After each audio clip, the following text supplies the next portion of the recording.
जब से हम इंसान पैदा हुए हैं, दिन रात का होना हम बचपन से देखते आ रहे हैं। लेकिन क्या आपने कभी ये सोचा है कि ये दिन रात का बदलाव कैसे होता है? रात के आसमान में भी लाखों तारे हैं। उनका प्रकाश होते हुए भी आखिर धरती पर अंधेरा ही रहता है। ऐसा क्यों है? सूरज कहां से आता है?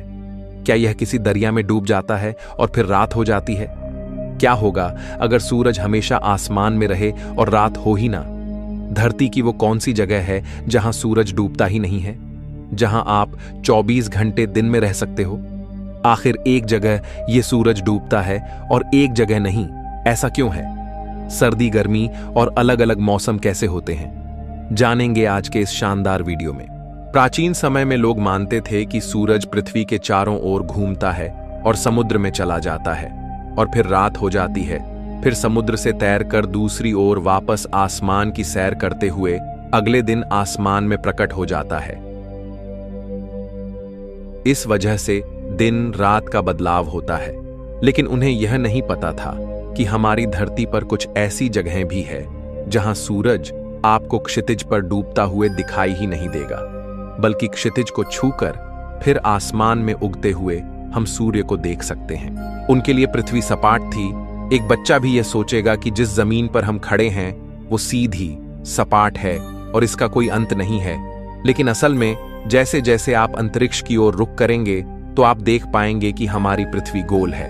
हम सब इस पर चलते हैं, ऊपर नीचे हर जगह हम किसी चुंबक की तरह इससे चिपके हुए हैं और हमें पता ही नहीं। हमारी यह पृथ्वी अपनी अक्ष पर लगातार घूमती रहती है। यह हमें लेकर अंतरिक्ष में सूर्य के चारों ओर भी घूमती है। सूर्य हमारी पृथ्वी से लाखों गुना बड़ा है। इस पर सूर्य का प्रकाश लगातार पड़ता है क्योंकि यह घूमती रहती है। इसलिए पृथ्वी का जो भाग सूर्य के सामने रहता है वह दिन होता है और जो भाग पीछे रहता है वहां रात होती है। पृथ्वी के घूमने से लगातार यह सूर्य के प्रकाश में आती रहती है, जबकि हमें लगता है कि सूर्य ही आसमान में घूम रहा है। अगर अंतरिक्ष में जाकर पृथ्वी को देखें तो हमें पृथ्वी पर दिन और रात एक साथ दिखाई देंगे। ये वैसा ही है जैसे रात के अंधेरे में किसी प्रोजेक्टर से आप पर प्रकाश डाला जाए और आप अपनी कुर्सी पर बैठे घूम रहे हो। जब आप घूमते हुए प्रोजेक्टर के सामने आते हैं तो आपके चेहरे पर रोशनी पड़ती है और पीठ पीछे अंधेरा रहता है। जैसे जैसे आप घूमेंगे वैसे वैसे रोशनी कभी आपकी पीठ पर तो कभी आपके चेहरे पर पड़ती है। यहां यह बल्ब नहीं घूम रहा, बल्कि आप घूम रहे हो। उसी तरह सूरज पृथ्वी के चारों ओर नहीं घूमता, बल्कि पृथ्वी अपनी जगह से घूमती है, जिससे दिन रात होते हैं। जब इंडिया में दिन होता है तो अमेरिका में रात, और जब अमेरिका में रात होती है तो इंडिया में दिन होता है। इसे अंतरिक्ष में देखने पर पृथ्वी का आधा हिस्सा हमेशा दिन में और आधा हिस्सा हमेशा रात में दिखेगा। पृथ्वी को एक पूरा घूर्णन करने में 23 घंटे 56 मिनट और 4 सेकंड लगते हैं, जिसे हम लगभग 24 घंटे मान लेते हैं। अब अगर हम बात करें कि धरती पर अलग अलग मौसम कैसे आते हैं, तो इसे जानना भी बहुत आसान है।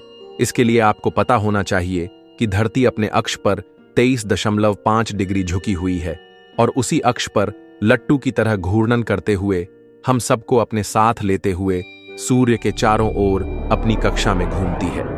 पृथ्वी की इस जटिल गति की वजह से मौसमीय बदलाव देखने को मिलते हैं। आइए जानते हैं कैसे। कई लोग सोचते हैं कि सर्दी और गर्मी पृथ्वी द्वारा सूर्य के करीब और दूर जाने की वजह से पैदा होते हैं, लेकिन असल में ऐसा नहीं है, बल्कि यह पृथ्वी के अपने अक्ष पर झुकाव की वजह से संभव होता है। जब पृथ्वी अपने अक्ष पर सूर्य की ओर झुकी होती है, तब पृथ्वी के ऊपर के भाग पर सूर्य का प्रकाश सीधे गिरता है और नीचे के भाग पर यह सीधे नहीं गिरता, जिस वजह से ऊपर और नीचे तापमान का वितरण अलग अलग होता है। इसे समझने के लिए पृथ्वी पर 3 लाइंस खींच लेते हैं।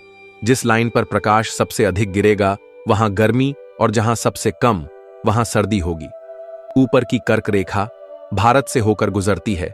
जब धरती सूर्य के सामने झुकी हुई होगी तब सूर्य का प्रकाश भारत पर सीधा पड़ेगा। इस वजह से इस स्थिति में भारत में गर्मी का मौसम होगा और नीचे की लाइन यानी मकर रेखा जो ऑस्ट्रेलिया से गुजरती है वहां किरणें सीधे नहीं गिरती। जिससे उस ओर प्रकाश अधिक क्षेत्र में वितरित हो जाता है। अब जिन देशों से कर्क रेखा गुजरती है वहां गर्मी होगी, क्योंकि ये सभी देश घूमते घूमते सूर्य के सामने आएंगे। दूसरी तरफ नीचे जिन देशों से मकर रेखा गुजरेगी वहां सर्दी का मौसम रहेगा।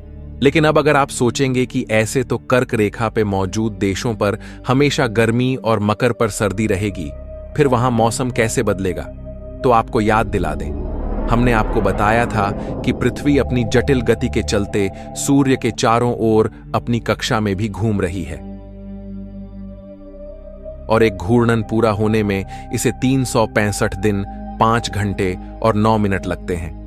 ऐसे में जब पृथ्वी सूर्य की कक्षा में घूमते घूमते इसके एकदम विपरीत हिस्से में आ जाएगी, तब मकर रेखा सूर्य के सामने आ जाएगी और कर्क रेखा सूर्य से दूर हो जाएगी। अब पहले की ही तरह सब कुछ होगा, लेकिन इस बार कर्क रेखा जहां भारत है वहां सूर्य की किरणें सीधी नहीं गिरेगी और मकर रेखा पर स्थित ऑस्ट्रेलिया में सूर्य का प्रकोप सीधा होगा, जिस वजह से इस बार जो देश मकर रेखा पर है वहां गर्मी होगी और कर्क रेखा पर स्थित देशों में सर्दी होगी। वहीं जब नॉर्थ हेमिस्फेयर का सबसे अधिक झुकाव सूर्य के सामने होता है, यानी कर्क रेखा सूर्य के बिल्कुल सामने आ जाती है, तब इसे नॉर्दर्न हेमिस्फीयर का समर सोल्स्टिस कहा जाता है और यह साल का सबसे बड़ा दिन होता है और सबसे छोटी रात नॉर्थ के लिए यह साल में 21 जून को होता है। और वहीं इसके विपरीत स्थिति में जब साउथर्न हेमिस्फेयर सूर्य के सामने आ जाता है अपने सबसे अधिक झुकाव में, तो इसे दक्षिण भाग का समर सोल्स्टिस कहेंगे, यानी पृथ्वी के दक्षिण क्षेत्र में यह साल का सबसे बड़ा दिन है और सबसे छोटी रात। साउथ हेमिस्फीयर में रहने वालों के लिए यह दिन 22 दिसंबर को होता है। अब यहां आपको कंफ्यूज नहीं होना है, इसका मतलब यही है कि जब पृथ्वी के नॉर्थ में सबसे बड़ा दिन होता है यानी समर सोल्स्टिस, उसी समय पृथ्वी के दक्षिण में सबसे छोटा दिन और लंबी रात होगी, क्योंकि दक्षिण भाग सूर्य से दूर है। जहां उस वक्त विंटर सोल्स्टिस चल रहा होगा, वहीं पे जब पृथ्वी के नॉर्थ हेमिस्फेयर में विंटर सोल्स्टिस होता है तब साउथ में समर सोल्स्टिस होगा। लेकिन सर्दी गर्मी के अलावा अन्य मौसम भी होते हैं, उसे जानने के लिए हमें पृथ्वी की इक्विनॉक्स पोजीशन को देखना पड़ेगा। यह एक बीच की ऐसी स्थिति है जहां सूर्य का प्रकाश पृथ्वी के दोनों हेमिस्फेयर पर बराबर रूप से पड़ता है, क्योंकि तब पृथ्वी का झुकाव न तो सूर्य के सामने होता है न उससे दूर। ऐसी स्थिति साल में 2 बार होती है, इसे इक्विनॉक्स कहा जाता है। यानी 20 मार्च को जब वर्नल इक्विनॉक्स होता है तब उत्तरी गोलार्ध में वसंत की शुरुआत होती है, जबकि दक्षिणी गोलार्ध में पतझड़ की शुरुआत होती है। जब भारत में वसंत का मौसम आता है तो ऑस्ट्रेलिया में पतझड़ का मौसम शुरू होता है। ऑटमनल इक्विनॉक्स यानी 22 या 23 सितंबर के वक्त उत्तरी गोलार्ध में पतझड़ की शुरुआत होती है, जबकि दक्षिणी गोलार्ध में वसंत का मौसम शुरू होता है। जब भारत में पतझड़ का मौसम आता है तो ब्राजील में वसंत का मौसम शुरू होता है। इक्विनॉक्स के वक्त दिन और रात की लंबाई बराबर होती है। इसे आप एक बार वापस देखेंगे तो समझ जाएंगे और थोड़ा गहराई से सोचने पे आप समझ पाएंगे कि पृथ्वी के अपने अक्ष पर घूमने से तो दिन रात होता है, लेकिन इन दिन और रात के लंबाई पृथ्वी के अपनी कक्षा में घूमने से घटती बढ़ती रहती है। अब यहां एक और इंटरेस्टिंग चीज सामने आती है कि पृथ्वी पर कुछ जगहों पर लगभग 6 महीने दिन और 6 महीने रात होती है। आइए देखते हैं वो कौन सी जगहें हैं। इसे जानने के लिए आपको ध्यान देना है कि जब पृथ्वी का नॉर्दर्न हेमिस्फीयर सूर्य की ओर झुका हो, तब पृथ्वी के एक पूरा चक्कर लगाने के बाद भी नॉर्थ पोल पर पूरे 24 घंटे प्रकाश ही रहेगा, यानी दिन। इस वजह से नॉर्वे, स्वीडन, फिनलैंड जैसे देश जो नॉर्थ के करीब है, वहां लगभग 6 महीने दिन रहेगा और वहीं नीचे साउथ पोल तक पूरे 24 घंटे पृथ्वी के घूर्णन होने पर भी रात ही रहती है, क्योंकि यह सूर्य के प्रकाश में नहीं आ पाता। और जब पृथ्वी का साउथ पोल सूर्य के सामने झुका होगा और नॉर्थ उससे परे होगा, तब साउथ में 6 महीने दिन और नॉर्थ में 6 महीने रात होगी। इसलिए इन जगहों पर पूरे साल में 6 महीने दिन और 6 महीने रात रहती है। अब आप अब तक की सबसे इंटरेस्टिंग चीज देखने वाले हो। जहां आप नॉर्मली आसमान में सूरज को पूर्व से उगते हुए और पश्चिम ढलते हुए देखते हो, वहीं नॉर्वे, फिनलैंड जैसे देशों में सूर्य का पथ आसमान में काफी अलग होगा।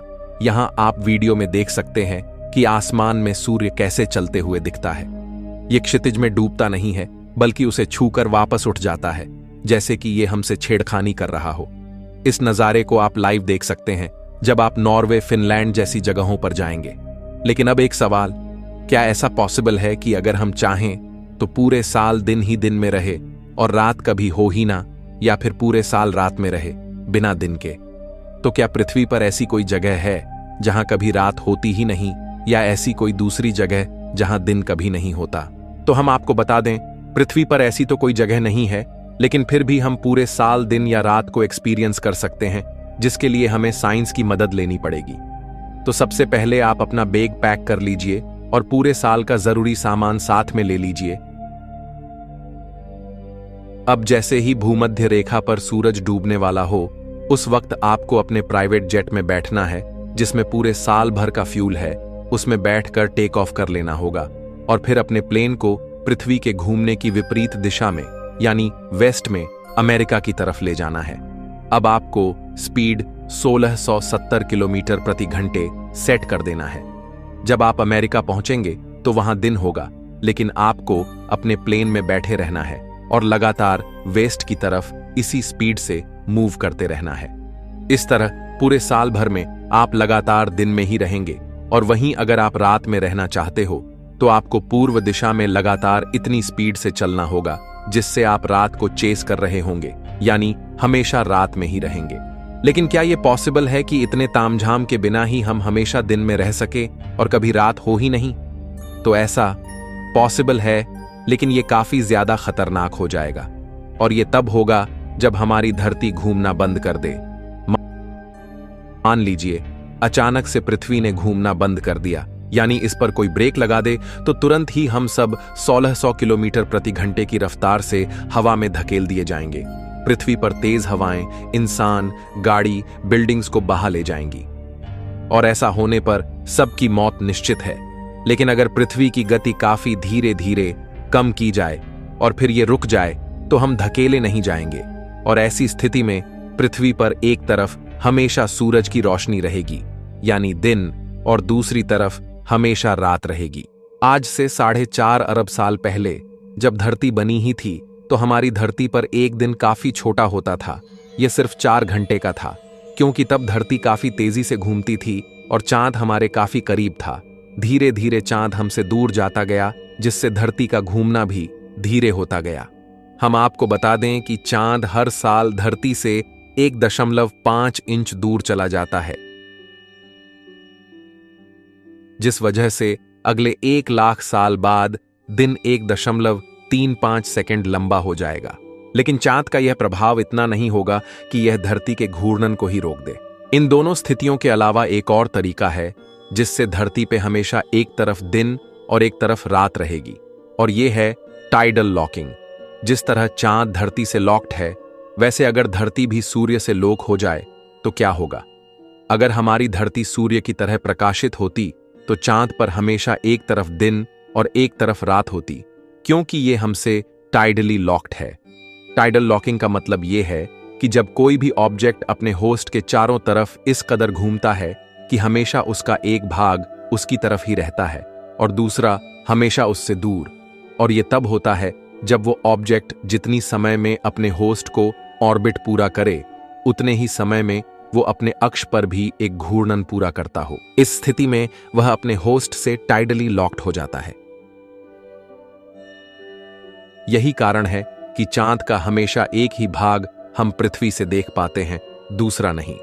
इसलिए अगर पृथ्वी भी सूर्य से इस तरह टाइडली लॉक हो जाए, तब भी एक तरफ हमेशा दिन रहेगा और एक तरफ हमेशा रात। लेकिन यह भी पृथ्वी पर मौजूद लाइफ के लिए पिछली स्थितियों की तरह विनाशकारी साबित होगा।